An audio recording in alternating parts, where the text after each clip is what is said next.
बनानी है? अरे जोर से बोलिए, बनानी है या नहीं बनानी है? फिर से एक बार विजय अभियान चलाना है या नहीं चलाना है? तो ऐसी आवाज नहीं चलती दोस्तों। दोनों हाथ उठाइए, प्रचंड विजय के संकल्प की मुट्ठी भींचिए और प्रचंड आवाज से बोलिए, भारत माता की जय जय जय जय जय शिवाजी, जय जय जय जय जय भवानी। बोलो भारत माता की। मंच पर उपस्थित महाराष्ट्र प्रदेश भाजपा के अध्यक्ष महोदय, महाराष्ट्र भाजपा के वरिष्ठ नेता और हमारे उप मुख्यमंत्री श्रीमान देवेंद्र फडणवीस जी, मुंबई राज्य के प्रदेश अध्यक्ष, उनके नेतृत्व में बैठे हुए सारे महाराष्ट्र के वरिष्ठ नेतागण और आज महाराष्ट्र के कोने कोने से आए हुए ये सभी लगभग मंडलों को रिप्रेजेंट करने वाले देवतुल्य कार्यकर्ता भाइयों बहनों को नमस्कार, प्रणाम। भाइयों बहनों, राष्ट्रीय भाजपा की योजना के तहत आज हम सब स्वर्गीय गिरीश बापट सभागृह में इस विस्तृत कार्यकारिणी के अंदर इकट्ठा हुए हैं। जब मैं यहां आया हूं तब पुण्य नगरी में आया हूं। सबसे पहले छत्रपति शिवाजी महाराज को प्रणाम कर कर मेरी बात की शुरुआत करना चाहिए। ये नगरी तिलक महाराज की नगरी है। यहीं से केसरी को शुरू किया और देश भर में स्वराज मेरा जन्मसिद्ध अधिकार है, उसको शिवाजी महाराज के बाद पूरे देश में अलग जगाने का काम बाल गंगाधर तिलक ने किया था। मैं आज बाल गंगाधर तिलक, बाजीराव पेशवा और वीर सावरकर, ये तीनों महापुरुषों को मनपूर्वक प्रणाम कर कर मेरी बात की शुरुआत करना चाहिए। आज गुरु पूर्णिमा है। मैं महाराष्ट्र के सभी लोगों को गुरु पर्व की, गुरु पूर्णिमा की मनपूर्वक शुभकामनाएं देना चाहता हूं। भाइयों और बहनों, हम सब जानते हैं कि देश भर में हर प्रदेश के अंदर ये विस्तृत कार्यकारिणी का आयोजन हमारे पार्टी के अध्यक्ष श्रीमान जगत प्रकाश नड्डा जी के निर्देश पर हो रहा है।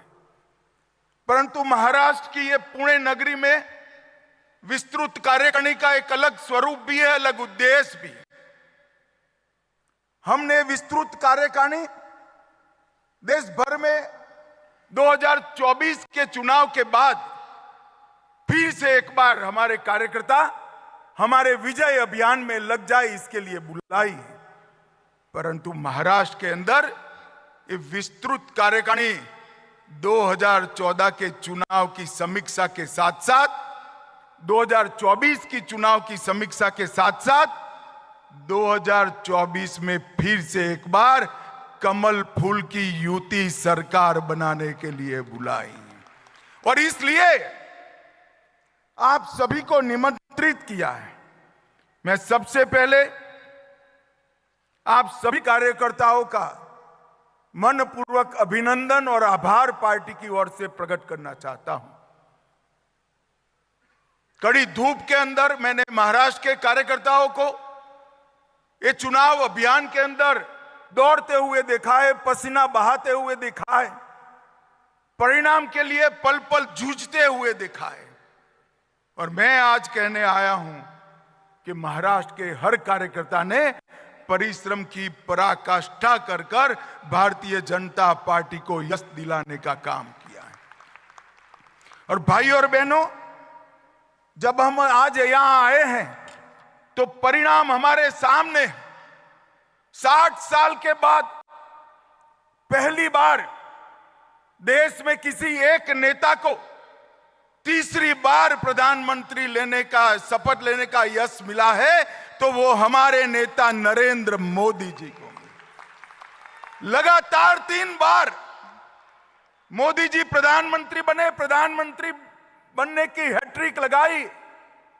और आज मैं कहने आया हूं महाराष्ट्र के कार्यकर्ताओं को, हमने महाराष्ट्र विधानसभा में भी 14, 19 और 14 और 19 से योग जितना बड़ा विजय 24 में प्राप्त करने के लिए पुरुषार्थ करना है। कार्यकर्ता मुझे मिले हैं, कल रात को भी कुछ लोग मिले, आज सुबह से महाराष्ट्र के प्रमुख कार्यकर्ता मुझे मिल रहे हैं। थोड़ा बहुत कंफ्यूजन दिखाई पड़ता है। एक भ्रांति फैलाने का काम हमारे विपक्ष ने किया है। मैं आज आपको एक उदाहरण देकर 2024 के नतीजों को एक्सप्लेन करना चाहता हूं। 2 बच्चे थे, एक ही क्लास में पढ़ाई पढ़ते थे। एक बच्चा हमेशा 80% मार्क से पास होता था, क्लास में नंबर 1 आता था। दूसरी एग्जाम आई, उसने तय किया कि इस बार 80 नहीं चलेगा, मैं 90 लाऊंगा। अब उसने लक्ष्य तय किया। लक्ष्य कभी कोई नीचा नहीं तय करता है, ऊंचा ही तय करता है। और दूसरा एक विद्यार्थी था, वो 4 साल में उसी कक्षा में नापास हो रहा था, उसको 20 मार्क आ रहे थे। उसने लक्ष्य रखा कि मैं 20 नहीं, इस बार 30 लाऊंगा। पास होने का लक्ष्य नहीं रखा, 30 लाने का लक्ष्य रखा। अब एग्जामिनेशन हो गए, परिणाम आ गया। जिसने 90 का लक्ष्य रखा था उसको 80 की जगह 78 आ गया, और जिसने 20 का लक्ष्य रखा था उसको 30 की जगह 25, 20 की जगह 25 आ गए। अब मुझे बताओ भाई, कौन सा विद्यार्थी का परिणाम अच्छा है?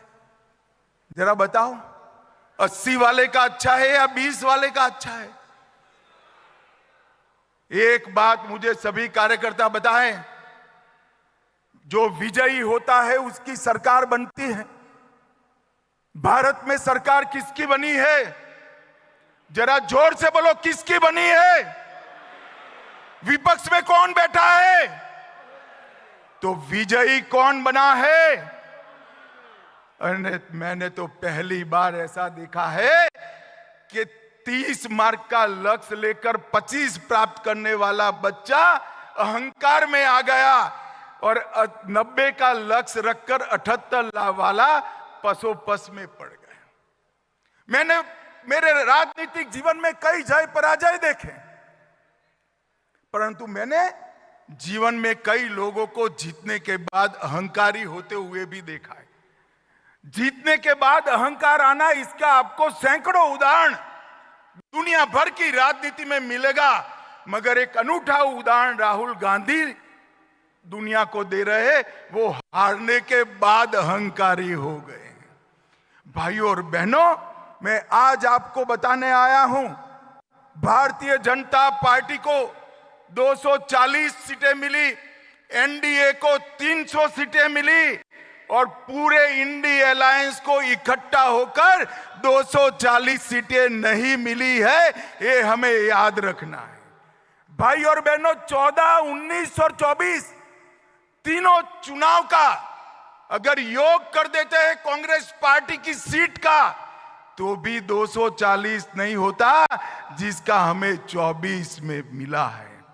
मैं आज कहने आया हूं कि इस चुनाव के अंदर देश भर की जनता ने नरेंद्र मोदी जी के 10 साल के शासन पर मुहर लगाने का काम किया है, और तीसरी बार मोदी जी को बहुमत के साथ शासन करने का अधिकार दिया है। 300 सीट गठबंधन की और 240 सीट भारतीय जनता पार्टी की। कांग्रेस ने 10 साल शासन किया, कभी 240 सीट यूपीए में उनकी नहीं आई थी। मगर हमारा कार्यकर्ता और अच्छे का आशा रखने वाला कार्यकर्ता है, इसलिए थोड़ा मन में कसक रह जाती है। रह गई है ना? अरे जोर से बोलो, रह गई या नहीं रह गई है? पक्का रह गई है? तो कसक रह गई है तो सर पकड़कर नहीं बैठते हैं, नए लक्ष्य तय करते हैं। और लड़ाई कहां दूर है, 24 में ही होने वाला है। सारी कसक महाराष्ट्र विधानसभा में पूरी कर फिर से भगवा लहराने का काम करें।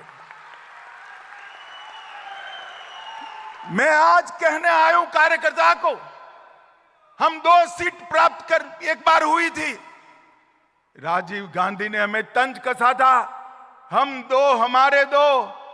आज 15 साल तक वो विपक्ष में बैठे हैं और 15 साल तक अब निश्चित हो गया है कि देश का शासन भारतीय जनता पार्टी करेगी। ये विजय कोई छोटा विजय नहीं है। 10 साल के काम के बाद 0 एंटी इनकम्बेंसी के साथ तीसरी बार हमारा गठबंधन पूर्ण बहुमत लेकर निकला है। कार्यकर्ता को हताश होने की जरूरत नहीं है। आज मैं आपको कहकर जाता हूं, महाराष्ट्र चुनाव का परिणाम सुनिश्चित है। मेरी बात मानकर घर पे जाना, इधर उधर बातों में मत आना। महाराष्ट्र में अब तक का सबसे बड़ा विजय इस चुनाव में मैं दीवार पर लिखा हुआ पढ़ पाता हूं, प्रचंड बहुमत के साथ युति की सरकार बनी और युति की सरकार भारतीय जनता पार्टी के नेतृत्व में बनेगी। आप मेरे शब्द को ढंग से समझ कर रखिए, भारतीय जनता पार्टी के नेतृत्व में युति की सरकार अगले चुनाव। For more such videos, subscribe to the NewsX YouTube channel, hit the bell icon.